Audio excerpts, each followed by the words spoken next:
Alhamdulillah wa salatu wa salam ala Rasulillah. So inshallah ta'ala, as mentioned, we're going to start going through Buloogh al-Maram وما يستفاد من هذه الحديث وهي أحاديث الأحكام, the ahadith regarding things to do with the rulings or legislative matters of Islam.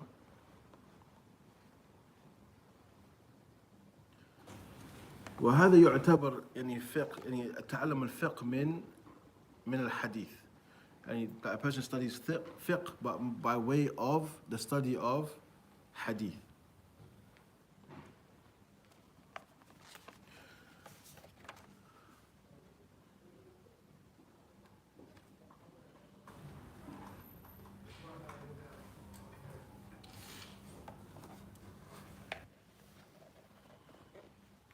As we mentioned last lesson, that the book itself, Buloogh al-Maram, كان يعني ألفه ابن حجر الأسقلاني رحمه الله لابنه. He authored it initially for his son. It was something that he wrote for his son.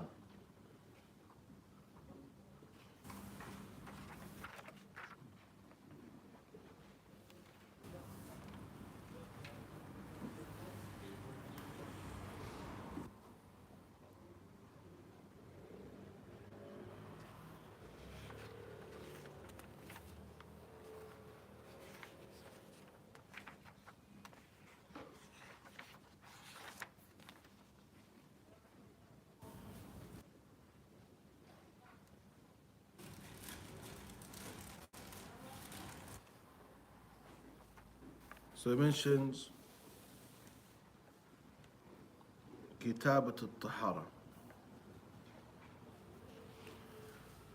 Kitab al-Tahara, the book of purification.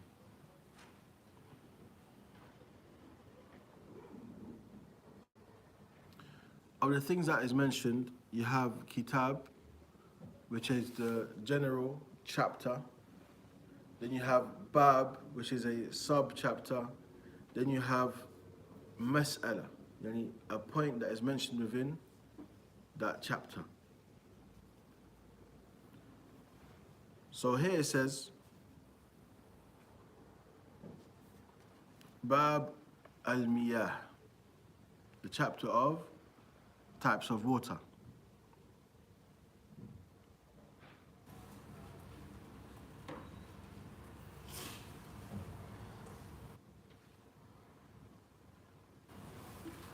As for Tahara, for linguistically, بمعنى النزاهة والنظافة من الأقدار والأدناس. That just means that a person is like cleanliness, to cleanse oneself from things that are dirty and the likes. That is a general meaning of At-Tahara.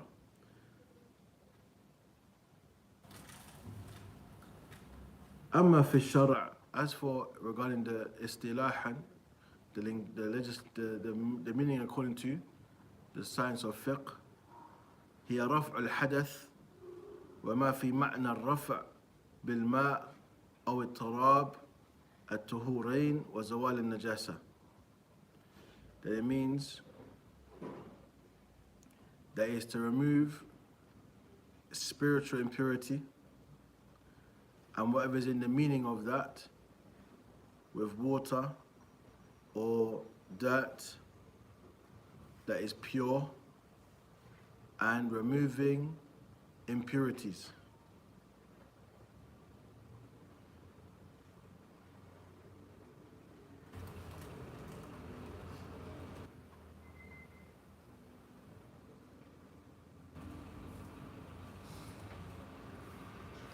Now when it says whatever is in the meaning of removal of impurity, then this is, for example, tajdid al-wudu, when a person renews their wudu whilst they still have wudu. For example, man yujaddid wudu'ahu li kulli salah. Whoever renews their wudu for every salah. This is something that is allowed, praiseworthy, even if you already have wudu. But why is it called fi ma'na? Because you're not actually removing the spiritual impurity. You're just doing tajdid, renewing of the wudu.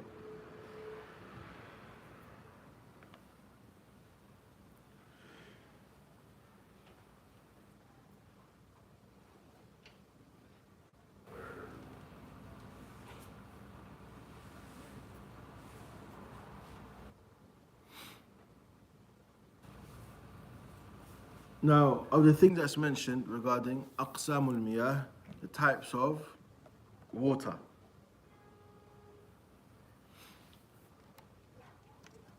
From Ahl al-Ilm, you have those who say the water is two types or three types. Here the author mentions that there are three types. He says, الطهور وهو الطاهر في نفسه المطهر لغيره. الطهور is the water is pure in and of itself and can also be used to purify.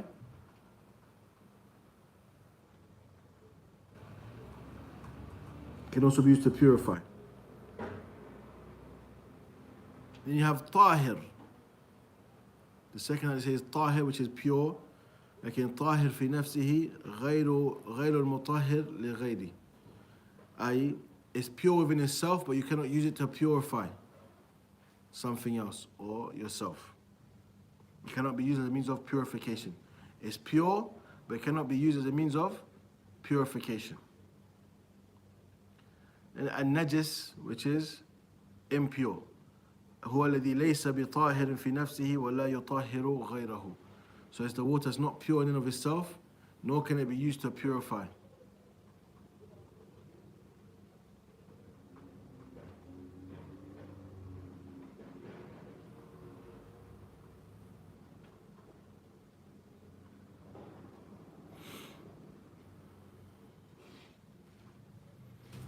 However, as mentioned here, differing between tahir and tuhur, they say is not correct.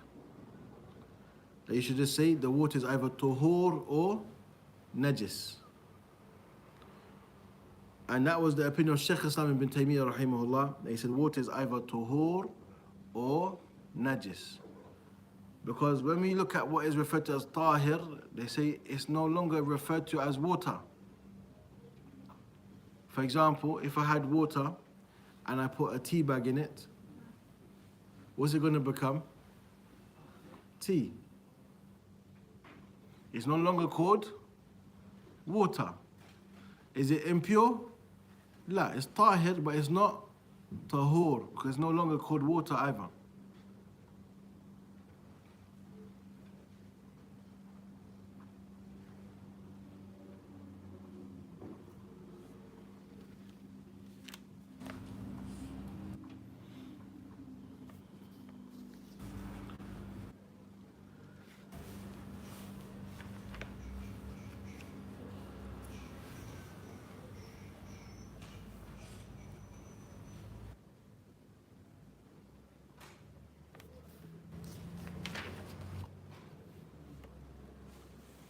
As for the first hadith, it mentioned عن أبي هريرة رضي الله عنه قال قال رسول الله صلى الله عليه وسلم في البحر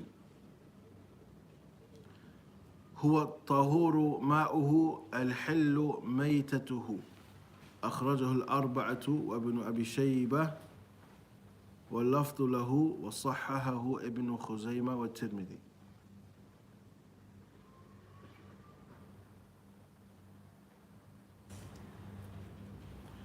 So this hadith, it mentions that the Prophet Muhammad mentioned regarding the sea, that the water is pure, suitable for performing ablution, and is dead, i.e. the carcass animals of it, are lawful, halal to eat, without any prescribed slaughtering.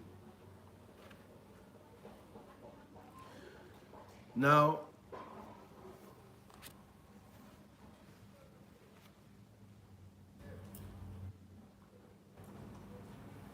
if we say at-tahur with fatha on the ta, then this means huwa ismun lima yutatahharu bihi. It's used to refer to what is used to purify yourself with. So al-ma at-tahur with fatha on the ta, is that which is referring to that which is used as a means of purification. At-tuhur with dhamma, then this is for the action of purifying oneself.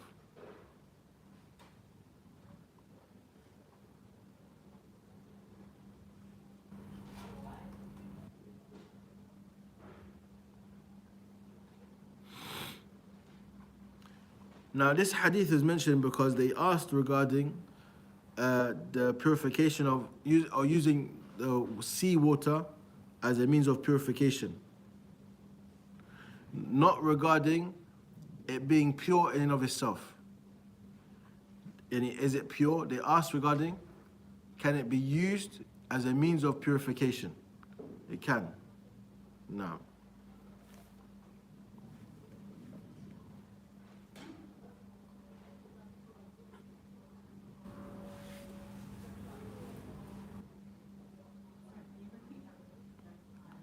So the reason why this hadith was mentioned because they asked the Prophet ﷺ, can you use seawater to purify yourself?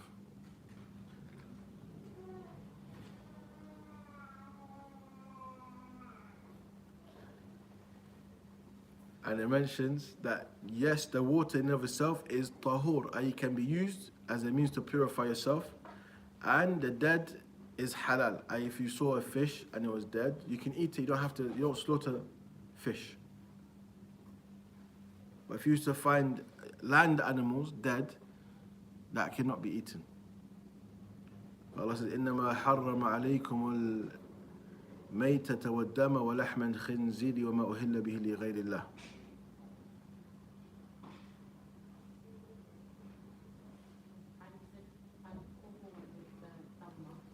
Is the action of purification.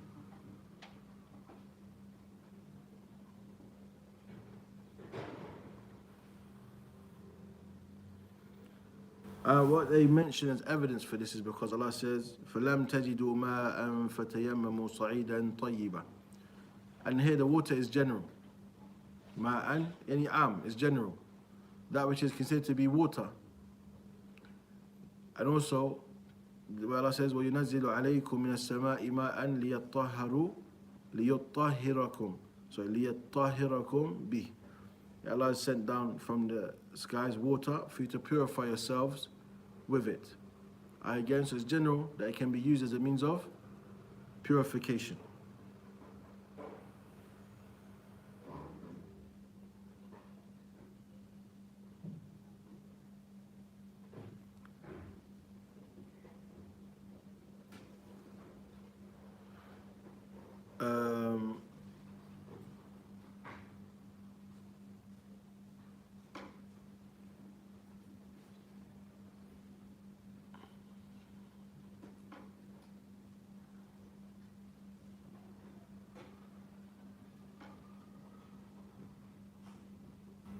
Regarding the hadith itself, the other things that's mentioned from the Masail is one, al-hillu maytatuhu, that the carcass meat of the dead fish, or that which is considered to be the animals from the sea.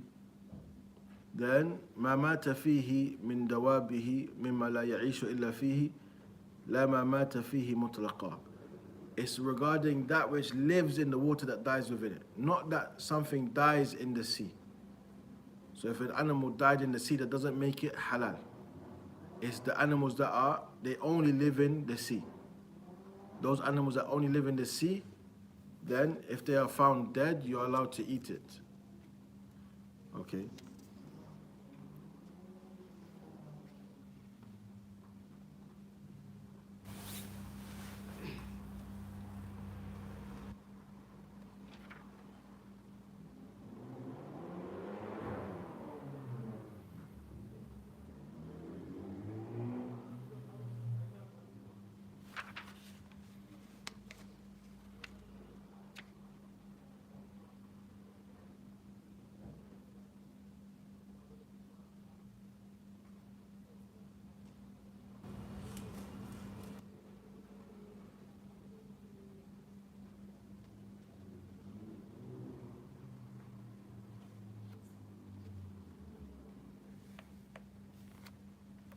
Now, the other point that's mentioned regarding what's the ruling of water from the ocean, water from the sea. Because you have those who differed regarding this.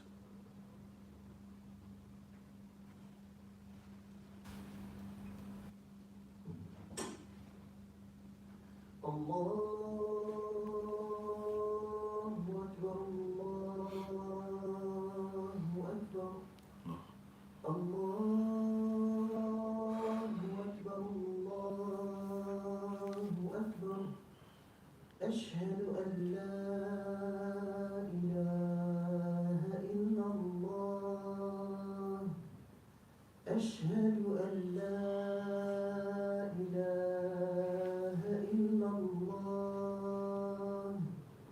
أشهد أن محمدا رسول الله أشهد أن محمدا رسول الله حي على الصلاة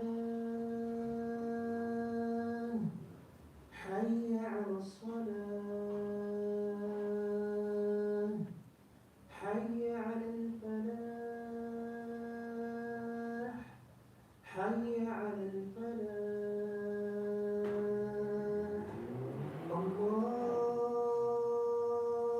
أكبر الله أكبر لا إله إلا الله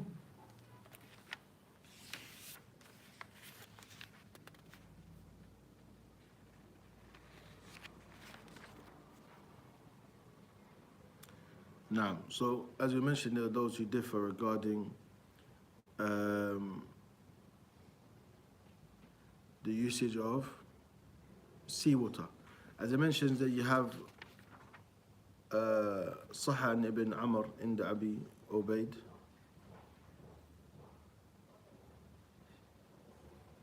That I mentioned أنه قال ماء البحر لا يجزئ من وضوء ولا من جنابة. It mentions that the water of the ocean cannot be used as a means of wudu. But also you have another statement of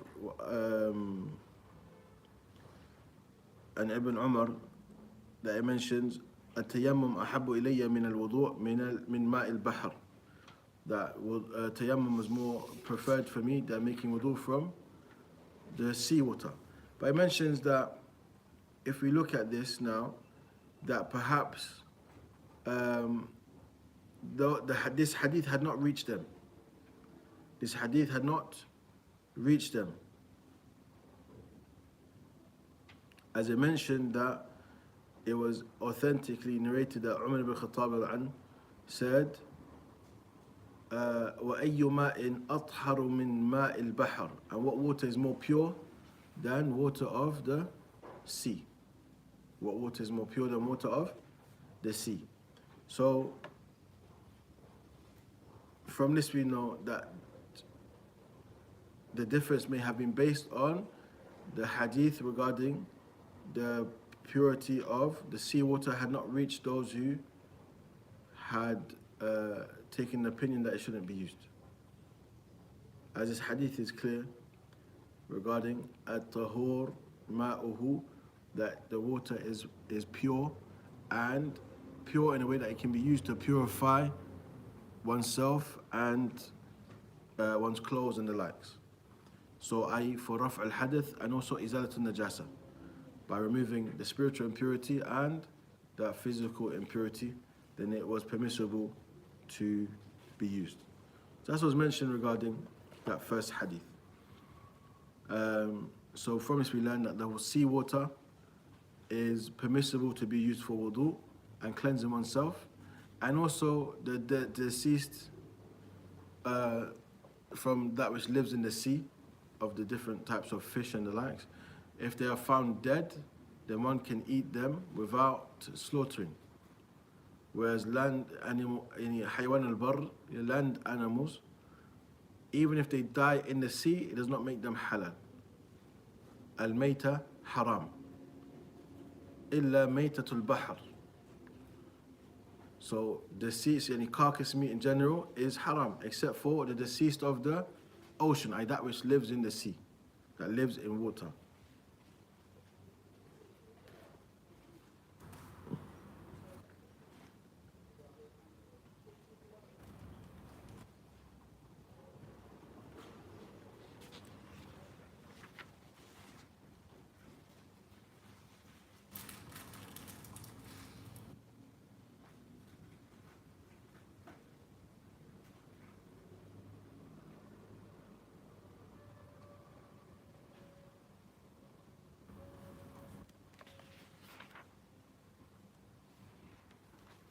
So, in terms of a quick recap, when it comes to the types of water, then we say there's two, as tahur and najis. Now, despite there being ikhtilaf, Shaykh Islam ibn Taymiyyah mentions that there is two types of water, and we mentioned that the third type that of tahir, in reality, this is those things that would not be referred to as water anymore, i.e. due to them mixing with something that is pure, and they will no longer be referred to as water. They will no longer be referred to as water.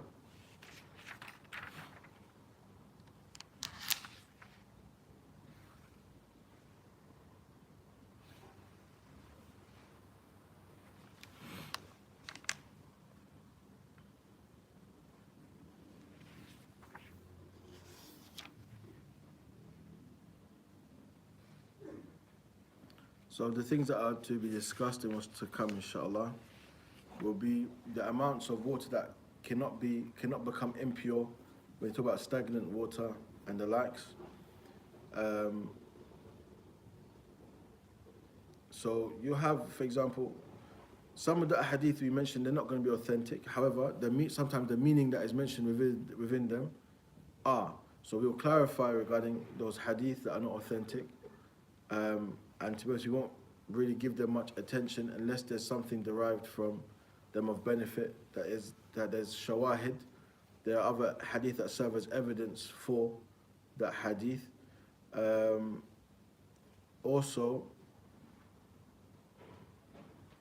in terms of clarity of those hadith that I mentioned that are not authentic, it's good to be known, as sometimes you'll come across situations where people do quote hadith that are not authentic. So, and there's also difference of opinion between usage of weak hadith and the likes. I'm more inclined that you're not supposed to use weak hadith as a source of evidence for anything, whether it's virtues of actions or anything other than this. I'm of the opinion that we don't refer or use as a source of evidence any hadith that are weak, that are not authentic. But you'll find sometimes there's more than one hadith narrated on the topic in the same chapter. Of them are those that are authentic, and of them are those that are da'if. But if they refer back to the same meaning, you may find that's why they are referenced, and some explanation is derived from them of benefit, due to the fact that they serve as evidence for each other regarding the authentic hadith sharing the same meaning. And if, when it comes to the hadith being weak, it's going to be from either the isnad, those who narrate the hadith, or the text of the hadith, that which was said. So looking at either of those options. But that is the first hadith that we will take today, inshallah. In general, when we go through this book, we will aim to do a number of hadith and not just one. And again, similar to how we study Kitab al-Tawheed, yani ma yustafadu, what is the benefits we can take from the hadith, and the general masail, the contemporary issues that are mentioned also. So we try to make it more practical and understanding contemporary issues that are related to these ahadith, because you'll find not in some topics it's clear. There's not going to really be something new to be mentioned, but you're going to find there's going to be some issues where a contemporary author will mention something that is an old situation and how it can relate to something today, i.e. the relationship between something that occurs today. For example, when we spoke about laser treatment, that's something to be looked into as a contemporary issue. It wouldn't have been mentioned before, but it would be mentioned now in books of fiqh now, or explanations of hadith or fiqh now, because it's going to be something that is related to something.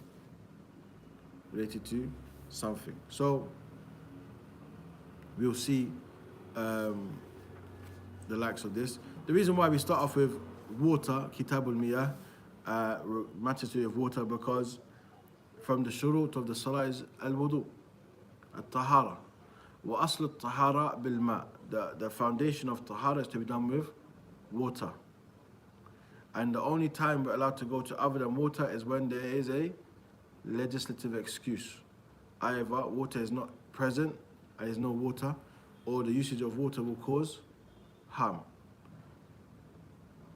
If, for example, you need to make wudu and there's no water in the masjid, you have to buy it from the shop. You're not allowed to make tayammum because you have the ability to get water.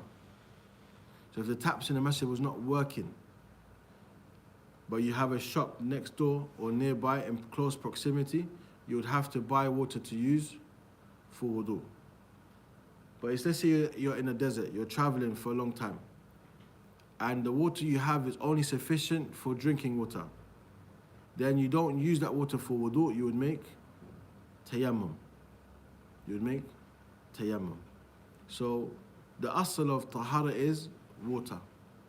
Then we'll come into understanding the things that can be used when there's no water available and the likes, inshallah ta'ala. So although we're studying hadith and the benefits that are derived from them, it's going to be more so as well understanding fiqh from an aspect of studying it via hadith, a different kind of approach, not per se focused on a madhab, where a madhab may mention, for example, aqsam al-miyah, the different types of water, but without evidence. So, but it will be based on the evidence. Whereas this is the other way around. It will mention the evidence and then what is derived from the evidence. But as for matan of fiqh, sometimes it doesn't mention evidence at all. But it will mention the points that are based on an evidence. For example, you have manhaj al-salikin, it's based on evidence, but sometimes the evidence is not mentioned. So there's other books that will mention the al-adilla lil-manhaj kitab manhaj al-salikin. It will mention the evidences for the book kind of thing. So this approach is different, and again, it doesn't mean it suffices you from the approach of studying a book in fiqh. You combine between both is good. Because as mentioned, there are topics that won't be discussed in books of hadith that will be discussed in books of fiqh. Now this book itself, the one I'm using, it has more of a fiqh approach regarding the hadith. So it may mention some of the matters that would be mentioned in books of fiqh within the benefits that are derived from that particular hadith or collection of hadith. So inshallah ta'ala, we will try to mention, and when I mention the difference of opinion, I'm going to mention what the author himself says is al-rajih, that he says is the correct opinion based on the case that he presents, i.e. based on the evidence that is used. So it won't be me saying I believe the correct opinion, it'll be based on what is the author saying, inshallah. As to be honest, me myself, I'm not qualified to make tarjih between the likes of the ulama in these situations like this. And also we'll mention, for example, the different opinions of the madahib regarding what they are more inclined to, based on this, where there's a need for it. But if there's no need for it, then we won't mention it, inshallah ta'ala. But just also to get a taste of how it works in terms of fiqh al-muqarana, comparative fiqh. It can be somewhat enjoyable at times, so as a means of motivation, we'll mention it as well, where it's deemed fit, inshallah. Any questions?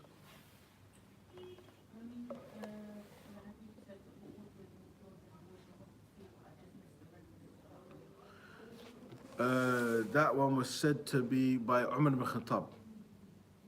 It says Sahha and Umar ibn Khattab that he mentioned that. أي ماء أطهر من ماء البحر. نعم.